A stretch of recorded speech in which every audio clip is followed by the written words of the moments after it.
Hello, everyone. Welcome back to SL English Stories, the best place to train your brain to think and speak in English.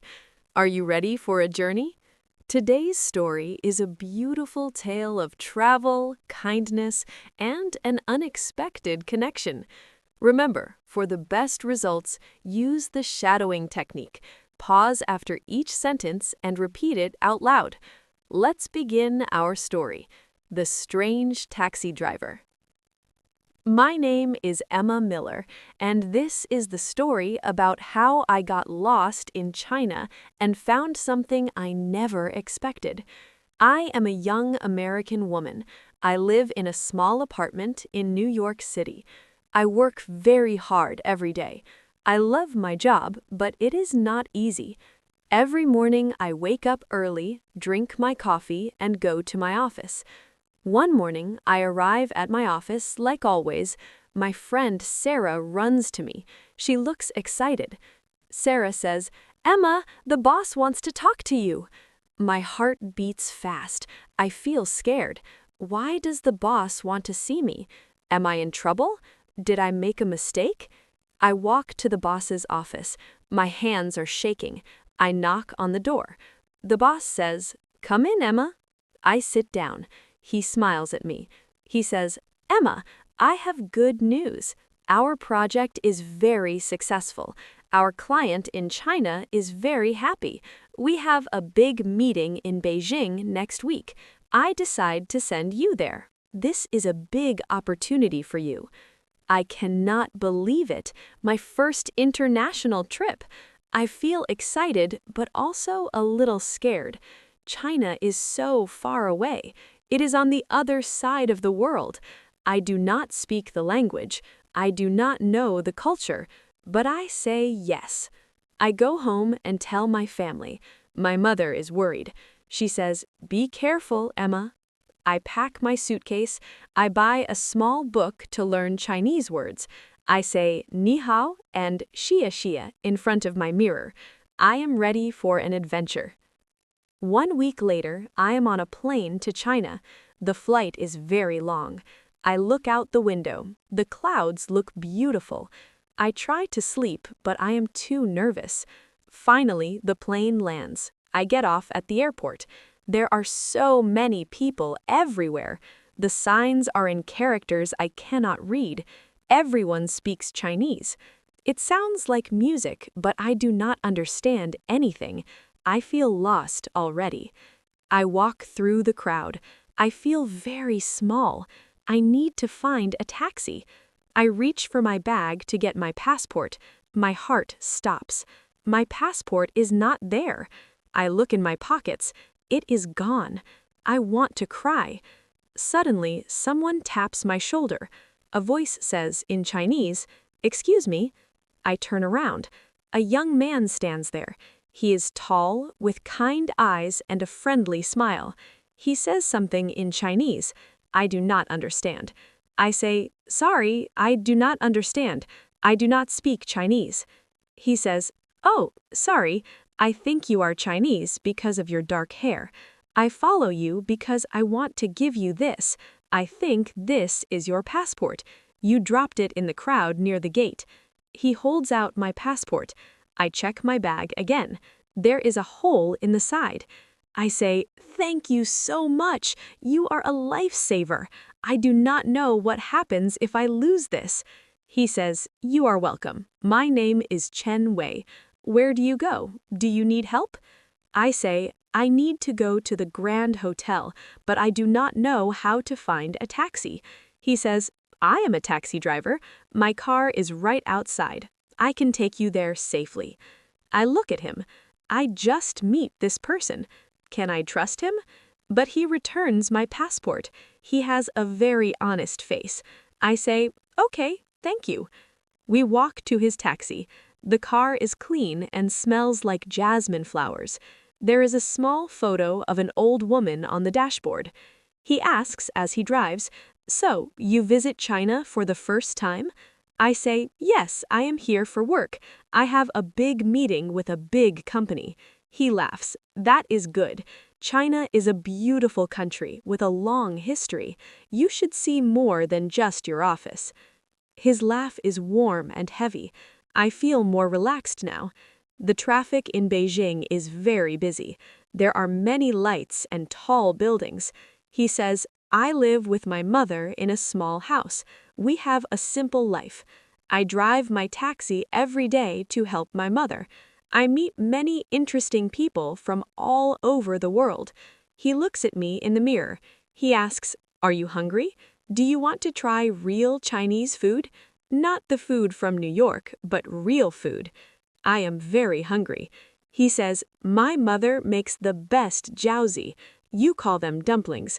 She gave me some for my lunch. I have some in my bag. They are still warm. Do you want to try? I think about this. My mother always says, do not eat food from strangers, but something about Chen Wei feels safe. I say, okay. He stops the car near a park. He gives me a small container. I open it. The smell is amazing. I take one dumpling. It is delicious. It tastes like home and kindness. I say, this is so good. Your mother is a great cook. Chen Wei smiles proudly. He says, I tell my mother you like it. She will be very happy. We arrive at my hotel. He helps me with my bag. He gives me a small card. He says, here is my phone number. If you need a driver, or if you just feel lost, you call me, okay? I say, thank you, Chen Wei, for everything. The next morning, I go to my meeting. I am very nervous, but I remember Chen Wei's kindness. It gives me confidence. The meeting goes perfectly. The client loves our project. My boss will be very happy. After the meeting, I check my phone. My flight back to New York is tomorrow morning at 8 a.m. I feel a little sad. I want to see more of this city. I look at Chen Wei's card. My heart jumps. I call him, hello? I say, Chen Wei, this is Emma. Can you take me to the airport tomorrow at 6 a.m.? He says, of course. But Emma, it is your last night. Are you free tonight? I can show you Beijing at night. It is very beautiful when the lights come on. I say yes immediately. I would love that. That evening, Chen Wei picks me up. He does not wear his taxi uniform. He looks very handsome. He takes me to the old part of the city. He shows me beautiful temples with red walls.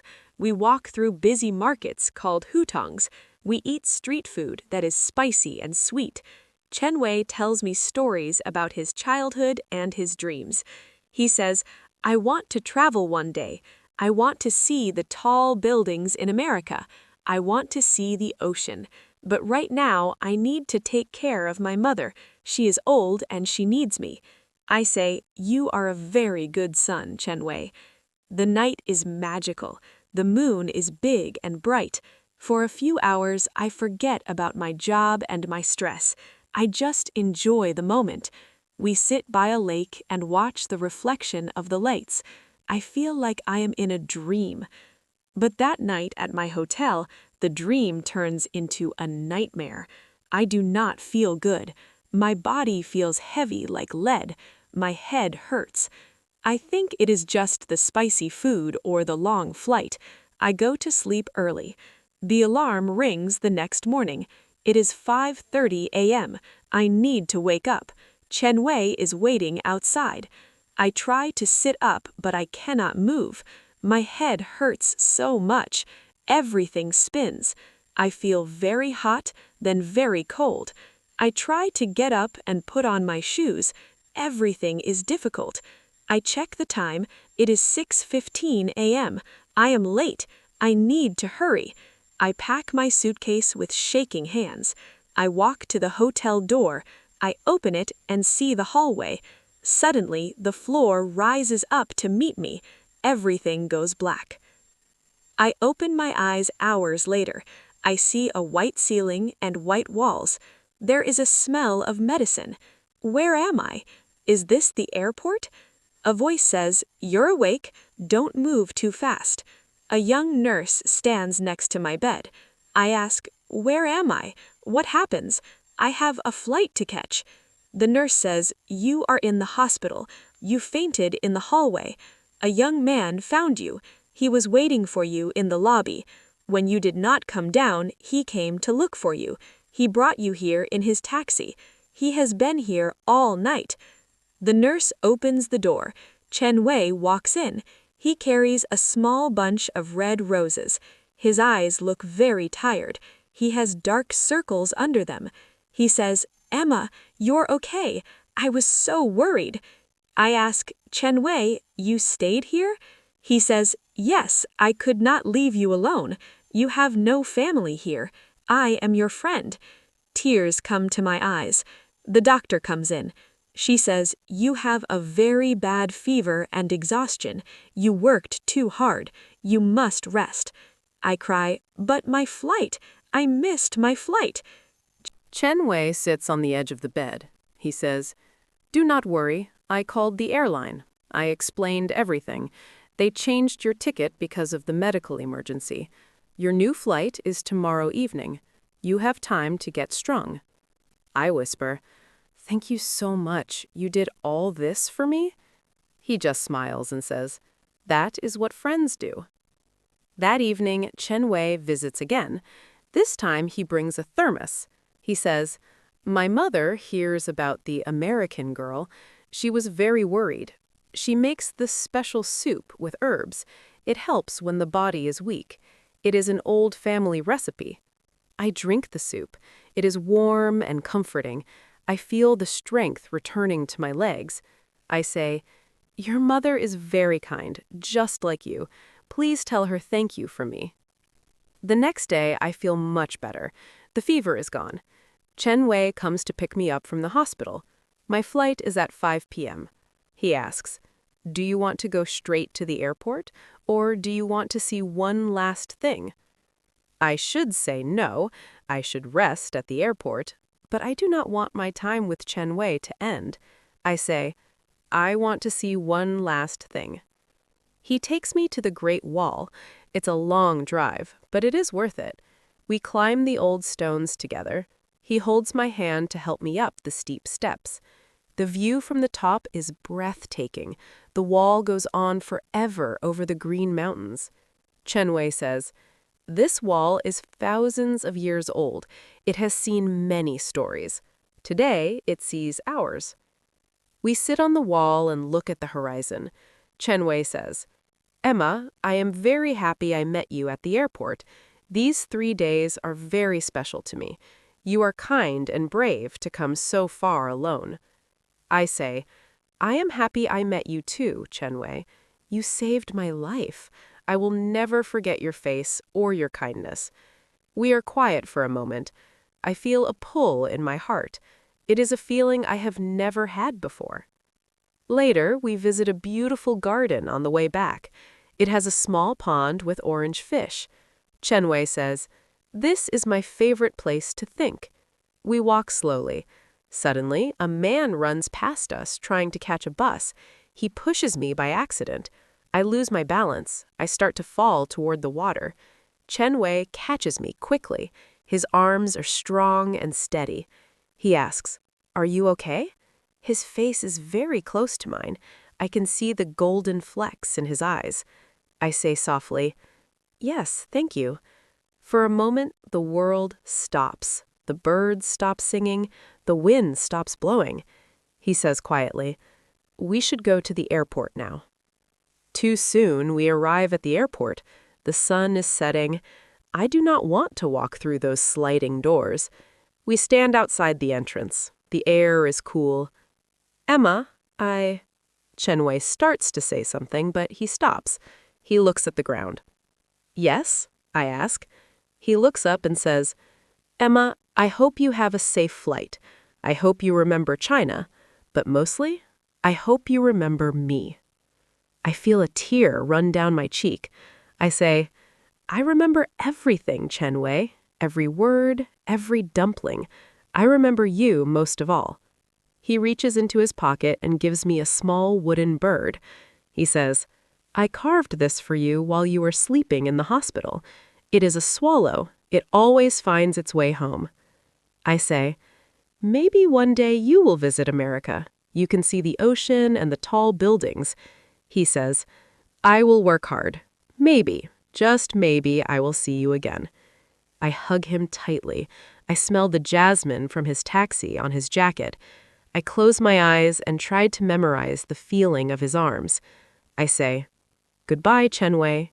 He says, Goodbye, Emma. Take care of your heart. I walk into the airport. I do not look back until I am at the security line. I turn one last time. Chen Wei is still standing there. He is a small figure in the distance that I see him wave.